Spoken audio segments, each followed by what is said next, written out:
నేటి కార్యక్రమానికి ముఖ్య అతిథిగా విచ్చేసినటువంటి పెద్దలు రాష్ట్ర ముఖ్యమంత్రి వర్యులు గౌరవనీయులు రేవంత్ రెడ్డి గారికి, పెద్దలు ఈ జిల్లా ఇన్ఛార్జ్ మంత్రి గౌరవనీయులు వివేక్ గారు, మరొక సీనియర్ మంత్రి గౌరవనీయులు దామోదర్ రాజనరసింహ గారు, పొన్నం ప్రభాకర్ గారు, పొంగులేటి శ్రీనివాసరెడ్డి గారు, పిసిసి అధ్యక్షులు ఎమ్మెల్సీ గారు గౌరవనీయులు మహేష్ కుమార్ గౌడ్ గారు, ఆయిల్ ఫెడ్ అధ్యక్షులు రాఘవరెడ్డి గారు, గౌరవ శాసనసభ్యులు, శాసన మండలి సభ్యులు, వేదిక మీద ఉన్నటువంటి అన్ని వర్గాలకి, అన్ని రంగాలకు సంబంధించినటువంటి అధికారులకి, మా జిల్లా కలెక్టర్ గారికి పేరు పేరున ఈ కార్యక్రమంలో పాలు పంచుకుంటున్నటువంటి రైతన్నలందరికీ కూడా శుభాకాంక్షలు, అభినందనలు తెలియజేస్తా ఉన్నాను.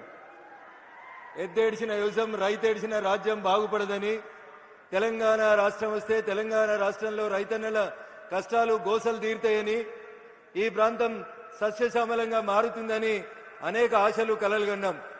ముఖ్యమంత్రి గారు వచ్చినారు కాబట్టి ఒక 2 నిమిషాలు మా సిద్దిపేట జిల్లా సమస్యలు. మనం కూర్చుంటున్నటువంటి ఈ ప్రాంతానికి పక్కనే కొండపాక అని ఒక మండలం ఉంటుంది. ముఖ్యమంత్రి గారు తపాసుపల్లి అనే రిజర్వాయర్ నుంచి నీళ్లు తీసుకొచ్చి గజ్వేల్ శాసనసభ నియోజకవర్గ పరిధిలో ఉన్న అన్ని గ్రామాలకి నీళ్లు ఇస్తామని చెప్పి తపాసుపల్లి రిజర్వాయర్ ని ప్రారంభించి కొండపాక మండల పరిధిలో ఉన్నటువంటి బందారం, ఇతర గ్రామాలు ఒక 8 గ్రామ పంచాయతీలు, చివరిగా ఉన్నటువంటి గ్రామ పంచాయతీలకి 10 సంవత్సరాల నుంచి నీళ్లు ఇవ్వట్లేదు.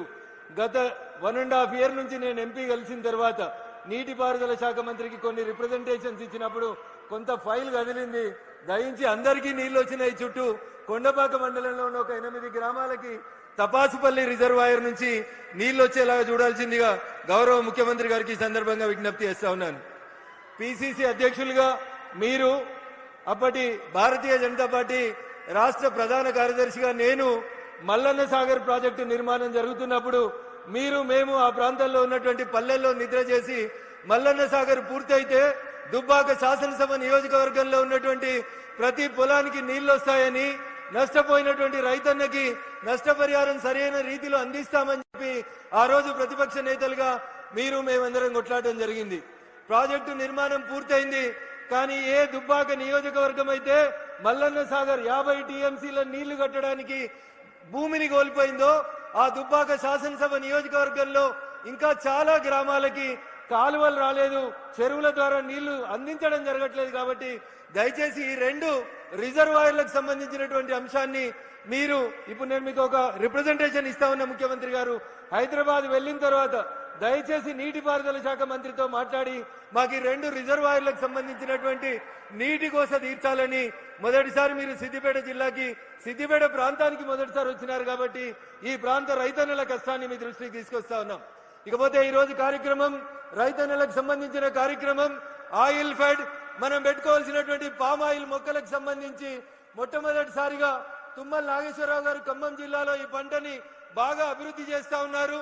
సిద్దిపేట ప్రాంతానికి ఈ పంటను తీసుకురావాలని చెప్పి గత ప్రభుత్వ హయాంలో కొన్ని చర్యలు తీసుకున్నప్పుడు రైతన్నలు భయపడి ముందుకు రాక ఈ ఫామ్ ఆయిల్ చెట్లు పెట్టుకోవడానికి ఇబ్బంది పడుతున్నప్పుడు నేను అప్పుడే కొత్తగా గెలిచినటువంటి దుబ్బాక శాసనసభ్యునిగా నాకు పూర్వీకుల నుంచి సంక్రమించిన 16 ఎకరాల వ్యవసాయ భూమిలో పామ్ ఆయిల్ సాగు చేయడంతో పాటు మా దుబ్బాక రైతన్నలందరినీ కూడా ఖమ్మం జిల్లా అశ్వరావుపేటకు పంపించి సిద్దిపేట జిల్లా రైతాంగం పామాయిల్ వైపు అడుగులు వేసే రీతి లోపల మేము రైతన్నలకు ఆ రోజు చేదోడు వాదోడుగా నిలబడ్డాం. అటు భారత ప్రభుత్వం, ఇటు రాష్ట్ర ప్రభుత్వం పూర్తిగా పామాయిల్ మొక్క దగ్గర నుంచి మొదలుకొంటే పంట వచ్చే 4 సంవత్సరాల దాకా భారత ప్రభుత్వం ఒక రైతుకి 1 ఎకరాకి 4,200 రూపాయలు నగదు ఎట్లయితే ఈ రాష్ట్ర ప్రభుత్వాలు రైతు బంధు, రైతు భరోసాలు ఇస్తా ఉన్నాయో అదే రకంగా పామాయిల్ వేసుకున్న ప్రతి రైతుకి 4 సంవత్సరాలు పంట వచ్చేలోపు ప్రతి ఒక్కరికి ఎకరాకి 4,200 రూపాయలు ఇస్తూ భారత ప్రభుత్వం ఈ పంటను ప్రోత్సహిస్తా ఉంది. అన్నా చాలా మంది వేసిర్రు, ఇంకా మేము వేయాలన్నా? ఇప్పటికే తుమ్మల గారు తెలంగాణలో 3 లక్షల ఎకరాల్లో వేసిర్రని చెప్తున్నారు. ఇంకా మేము వేస్తే పామాయిల్ పంటకి రేట్ వస్తుందని చాలా మంది రైతులు గ్రామాలకు పోయినప్పుడు అడుగుతా ఉన్నారు. దీనికి నక్కల భయం లేదు, కుక్కల భయం లేదు, అడవి పందుల భయం లేదు, అతివృష్టి భయం లేదు, అనావృష్టి భయం లేదు, దొంగలు ఎత్తుకపోరు. ఎవరు కూడా ఈ పామాయిల్ చెట్లను నాటినప్పుడు మనకి ఏ రకంగా అటు ప్రకృతి గాని, ఇటు మనుషులు గాని, అటు అడవి జంతువులు గాని నష్టం చేయకుండా ఈ పంట అన్ని రకాలుగా సురక్షితంగా ఉంటది. కాబట్టి ఇంకా ఎంత వేసినా భారతదేశం 2014 నుంచి ఇంకా పామాయిల్ ని దిగుమతి చేసుకునేటువంటి స్థితిలోనే ఉంది.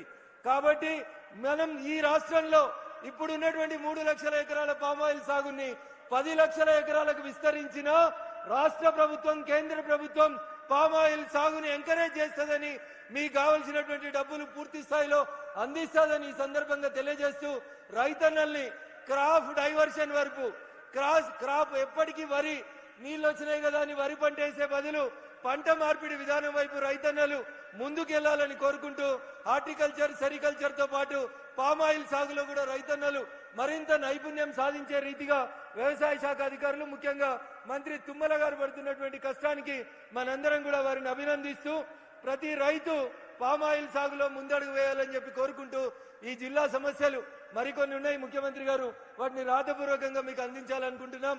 ఉదాహరణకి గజ్వేల్ కి రింగ్ రోడ్ అని వేసిండ్రు, 10 ఏళ్ళైంది రింగ్ రోడ్ ఇంకా పూర్తి కాలేదు. ముఖ్యమంత్రి గారు కొంచెం ల్యాండ్ ఎక్విజిషన్ 2-3 సమస్యలు ఉన్నాయి.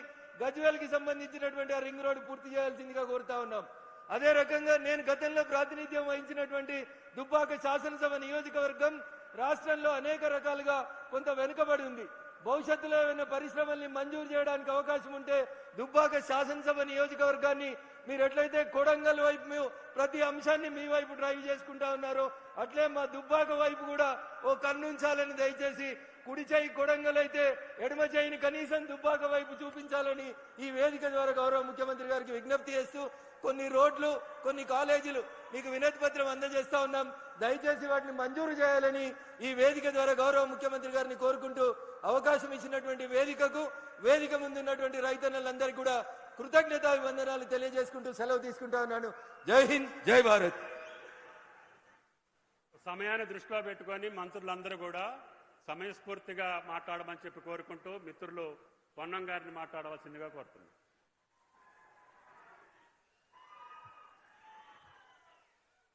వేదిక మీద ఉన్న పెద్దలు, రైతు పక్షపాత